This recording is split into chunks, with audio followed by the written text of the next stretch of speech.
In a tweet this morning, President Trump suggested a missile strike was imminent, taunting Russia, which has threatened to shoot down American missiles over Syria. The president tweeting, Russia vows to shoot down any and all missiles fired at Syria. Get ready, Russia, because they will be coming. Nice and new and smart. You shouldn't be partners with a gas-killing animal who kills his people and enjoys it. At this point in time, military strike against Syria certainly looks likely, and all sides are rattling sabers in a way that we haven't seen before. A military strike against Syria is on a hot boil at the White House. President tweeting, all of the fools that are so focused on looking only at Russia should start also looking in another direction, China. Here's part of what the Defense Department said on Friday. Quote, over the last 3 years, the People's Liberation Army has rapidly expanded its overwater bomber operating areas, gaining experience in critical maritime regions and likely training for strikes, as we mentioned a moment ago, against the U.S. and allied The U.S. targets. already has a guided missile destroyer in position off the coast of Syria. The USS Donald Cook has roughly 75 Tomahawk missiles on board and 20 surface-to-air missiles in the event that Russian warplanes attempt to challenge it. Russia has threatened to engage any warships that fire on Syria. The Assad regime has prompted the president to threaten military action. My question, Secretary Mattis, is very specific.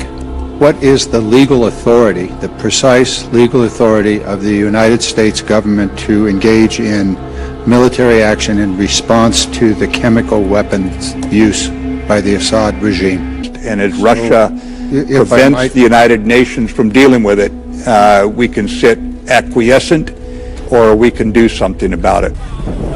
Turkey has warned the US-led coalition is playing with fire over its plan to set up a new border force made up of 30,000 of its Syrian militia allies. Now, Trump tweeted that President Bashar al-Assad of Syria must not recklessly attack Idlib province. The Russians and Iranians would be making a grave humanitarian mistake to take part in this potential human tragedy. Hundreds of thousands of people could be killed.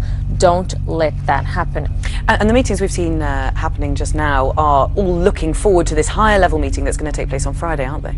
Absolutely. There are preparations that are obviously being put in place for this attack on Idlib. We saw last week the Iranian defense minister went to Damascus. We've seen the Iranian foreign minister there on Monday meeting, not just him, but with a whole bevy of diplomats as well, meeting with President Assad. And on Friday, President Erdogan of Turkey, President Erdogan of Turkey, President Erdogan of Turkey. Just as we don't let the separatist terror organisation, the Kurdistan Workers' Party, operate within our borders, we're also determined to vanquish them on the other side of the border.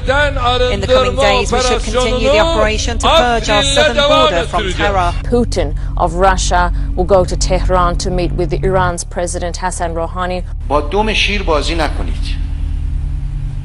پشیمان میشید. پشیمانی ابدی برای شما به بار خواهد آورد. میگن ایران نمیذاریم یه قتل نفس صادر کنه. یعنی ایران اینقدر ضعیفه؟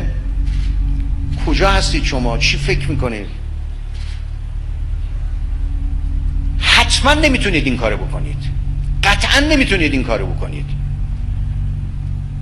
وامیستیم، ما همه ملت ایران مرد مقاومتیم، مرد ایستادگی هستیم. شما نمیتونید ملت ایران را علیه امنیت ایران بسیج کنید. شما اشتباه میکنید. شما ضدیتتون رو با ملت ایران به وضوح نشون دادید. The U.S.'s latest move in Syria is straining relations with Turkey, a key NATO ally. Turkish President Erdogan says his country is threatened by the U.S. arming and training 30,000 Kurds in northeastern Syria. Turkish Prime Minister Tayyip Erdogan vowed to crush the U.S.-backed force, saying, "A country we call an ally is insisting on forming a terror army on our borders. Our mission is to strangle it before it's even born." Russian officials criticized the move too. Quote, "I think it's an obvious attempt to reanimate the militants who can flow from neighboring states, namely Iraq," said Deputy Head of the State Duma Defense Committee Yuri Shvitkin. He accused the U.S. of creating the border force, quote, to achieve their geopolitical goals, escalate tensions, and probably attempt to overthrow the legitimately elected President Bashar Assad. Israel issuing a strong warning this Sunday. Major General Yoel Strick quoted in the Times of Israel saying, Iran wants to establish a forward operating base in Syria whose goal is attacking Israel. We will not allow it.